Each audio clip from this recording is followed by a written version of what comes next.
You want to make it thicker. thicker. Lower the implantation energy. If you lower the implantation energy, then the hydrogen goes lesser, right? Then you flip it. There is the silicon thickness higher or lower? You need to increase your You want to make it energy, so right? hydrogen line Yeah.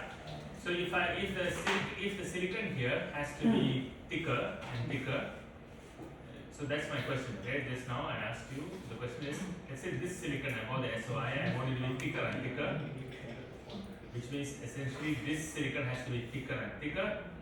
Means I need to implant my hydrogen deeper and deeper, right? If I implant my hydrogen deeper, that is the place that the fracture will occur. That will determine roughly how much silicon do I have on the top, right? So the implantation energy could also be a factor to make it thicker. If you want to make it thinner, then it's maybe easier to just polish off more, right? To polish off more, it's you can make it thinner and thinner. Okay, just you should be able to visualize this process as well. Okay. People, any question on the? Yeah. Why do we use hydrogen gas and not other gas? So the hydrogen is the smallest one, right? So it's much easier to drive in and implant without causing damage for the silicon. Because you can see, right, we are actually driving the hydrogen through the active layer of our silicon. So if you use hydrogen, the lightest one, the chance of you creating too much damage is very much. Plus that hydrogen is something called hydrogen embrittlement can happen. It's also easier to form the bubbles with hydrogen.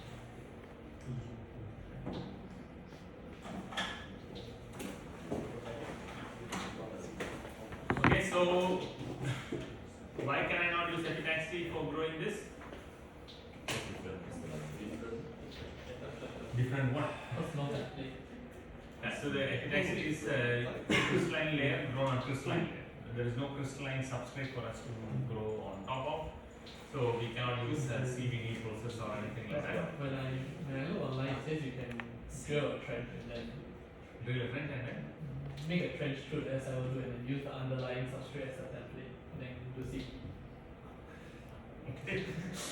But then so to start the nucleation, Yeah. right? To form the seed. But then the dislocation control, etc. is Then Prof, there's also the seed method, right? The link that you have, the seed method states that you the can seed. seed SED. You can chemically treat the SiO2 and after that you epitaxially go. It's all there, but the quality of the silicon is a challenging part. So Sorry, is it possible to see on top the SiO2? yeah, but that's what we're discussing. Is mostly will be polycrystalline silicon or defect control will be challenging.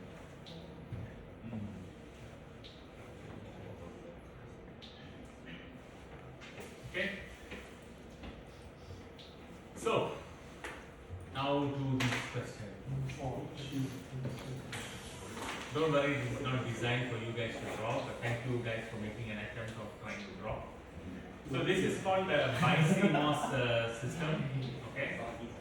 A BiCMOS system has a bipolar junction transistor and the CMOS sitting right next to each other. So this is an approach that was utilized so that for high power applications and things like that, it was a niche area where you need to have this bipolar CMOS combined process. Okay. You can see, but it's still an old process because the NMOS has LED, the PMOS does not have LED. Why was LED implemented in NMOS first and not PMOS? Electron mobility is higher than hole mobility, so people expected NMOS to have more hot carrier effects than PMOS devices. Okay, so this dates back to that time.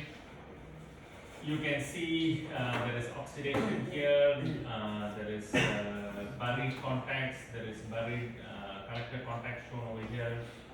You can see all your favorite spacer layer, all that stuff is here. Okay. Only new thing that you will see here is how you can use selective growth of oxide, not for insulation, but as a mask for implantation. Okay, I will highlight it when we get there, get to that stage. Okay. So easiest question: what substrate do we take? P substrate.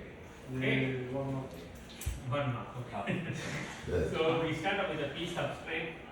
We have a nitride and then the oxide layer on top of it, and then we deposit our antimony as our N-type dopant. Okay, so we are starting with this part first. Okay, the deeper part first. We start off, we dope it N-type, then we grow an oxide. Okay, so when we grow an oxide, of course it's a low cost growth, but it is not used for insulation. Okay, so notice at the locations where the nitride is sitting on top, the SiO2 is still the same, but the other locations the SiO2 has become thicker. Okay, now I do a blanket deposition of boron. Okay, I am not patterning, I am just doing a blanket deposition of boron. The boron will not be able to go through this thick SiO2, but at these thin SiO2 layers, the boron is able to go through it. So I am kind of avoiding one patterning step by doing this selective growth of oxide. Right? So I I first pattern the oxide and the nitride. I do my N-type doping. During the after I have annealed it in, I grow an oxide there. Where the nitride is there, the oxide is still thin, but other places the oxide is thick. In these two places. Now I do a boron doping. It cannot penetrate this SiO2, but this thin SiO2, this thing penetrates. Okay. This is actually, I think, the only new thing in the whole process. The rest is all step by step adding on. Okay, but we do this multiple times. So after we have done this and we dope it, we end up with the P-type layer there, P-type layer there. Okay, then we grow an intrinsic epitaxial silicon on top, because all we have done is build this bottom part only. Okay, we still need to build this top part. So in order to build the top part, we grow an epitaxial silicon on top. Okay, we again do the similar trick by which we have SiO2 and silicon nitride. We first dope the N-type layer. Okay, this picture is combined, so between these two pictures, you have the doping of the N-type layer, and then you grow the oxide, then you do the boron. Okay, again same logic. Boron will only penetrate here and only penetrate here. The N-type doping layer is already protected by this thick SiO2. Okay, same logic as we saw this one. Okay, so after that, so we have our P-well, etc. done. Then, so after that, they do a blanket channel stop is implemented. So here the channel stop in the CMOS devices or in the lecture process flow, there are two types of doping being used as channel stop. But in this process, they somehow only use one material as a blanket channel stop, a boron channel stop at every location. Okay. I still need to figure out why they use only one. Okay. So after they have done this growth, then now our favorite thick field oxide layer is grown. This is our low-cost logic, whereby which we are trying to use it as an insulating layer. Okay.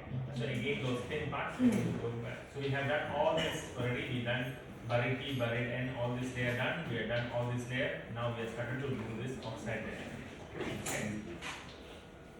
Okay. So we have done this oxide layer. So you can see that oxide layers are already being formed. So now, in this case, since we are doing a buried subconductor, this is the process for forming the buried subconductor. Okay, so the N plus contact, the highly doped N plus contact. Why do we need that highly doped N plus contact for the conductor? Ohmic contact, because Ohmic contact as well as reduced resistance for current. Okay, so for those reasons, we do a highly doped deep N plus conductor. And after that, we are starting to form the base. Okay, so we form this N plus, P-well, etc. Now we start to form the base. We open it, we deposit it. There is some small details here, so you can see that this is a thin SiO2, while here it's a thicker SiO2, etc. Small factors for us. not that critical for us, but it is used to reduce the capacitance of the system as well. Okay. After you have done the boron doping, then they strip off all this oxide and regrow this oxide. Okay. Why are we regrowing this oxide? Gate oxide. It is a gate oxide. This is the place of our MOSFET devices. So remember, this oxide was used for many things before. We don't want to take any risk for the gate oxide has to be the highest quality oxide. Why should it be the highest quality oxide? What happens if it is defective? The transistor won't work. The transistor will leak through. Okay. So when you apply a gate voltage at the transistor, the gate at the dielectric, there will be tunneling, there will be gate leakage, our transistors won't work. Okay. We cannot make it too thick. Why? What happens if my gate oxide is too thick? Yes, will be higher operation voltage because the capacitance of the device is less. Okay. So we need to make it low thickness and use a high K material or a low K material? A high K material. Okay.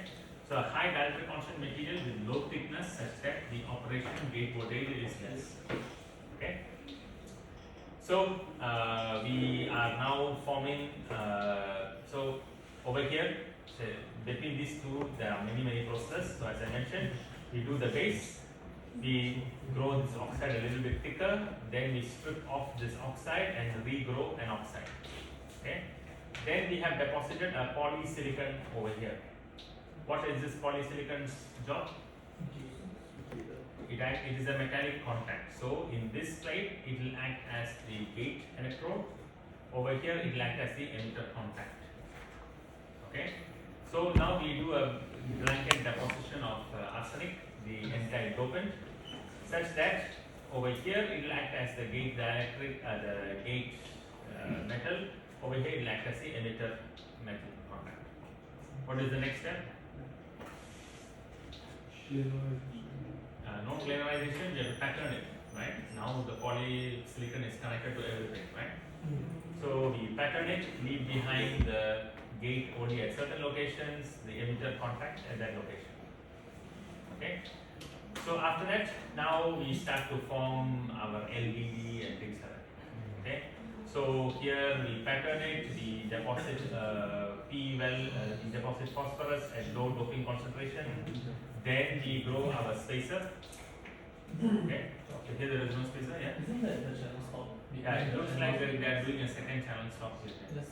So the previous phosphorus was just between the NMOS and The previous one was a boron channel stop. yeah, but that was between the Yeah, this is the boron channel but stop. that's between the PMOS and the it's on Maybe this it's at the side. interface. So I think they are doing two implants for the channel stop also, but at two stages. One here, one over here. The previous one, the boron, the one on the left, it doesn't seem to really serve any purpose. Sorry, what? The Yeah, one on right. the left, the boron. Yeah. I mean, the only thing I can think of is this part is serving the job over here, and then we do the phosphorus is this part. The one on the right does not serve the. So the one on the left does not So serve. later when you go for the PMOS, you can do the channel stop on the left side. The one when you do for the PMOS. So in the next step, when you do the PMOS, you can do the channel stop on the other side. Even over here, right? During this process. Yeah, when you make the source and drain for the PMOS, you can make the channel stop on the Technically, yes. PMOS side. Technically, you could do that. Yeah. I mean, I don't know why they draw it like that. This makes sense to me. Okay. So this is the process of the growth of the LDD. So we do the lowest doped phosphorus doping first. Then we grow the spacer layer everywhere. So here and here, both of them. So anything that is sticking out has this spacer layer. Over here, we are not using the spacer layer to form the LDD because our our PMOS has no LDD. It's just acting as a simple insulator. Okay. Over here also the emitter, you have this spacer layer on the side. It's just acting as an insulator. It has no function for forming the LDD. But over here, this part is used as the mask. We deposit now the highly doped phosphorus over here. So we also use this. After that, we used it for the boron. So we use to form this contacts for the PMOS devices over here. We are also using at the same time to form extrinsic base doping over here. So this I think is for an eventual contact for the base to be put on. In this image you don't explicitly see it, but the logic of this extrinsic base is for a good contact. Okay, but from our process point of view, mostly from a MOSFET, there is no surprise. This is just the formation of the electrodes. Okay, so after that we are done. Okay, so the only new thing technically is this using of thicker layer of thickness of oxide to make sure that you don't have two steps of processing. Okay, so we just do a blanket deposition, and the thinner one allows the boron to go through, while the thicker part we are still protecting the intrinsic the N plus doping that we had before. Okay, and again we try to do some savings such that the gate electrode doping as well as the emitter contact doping all is done in one process.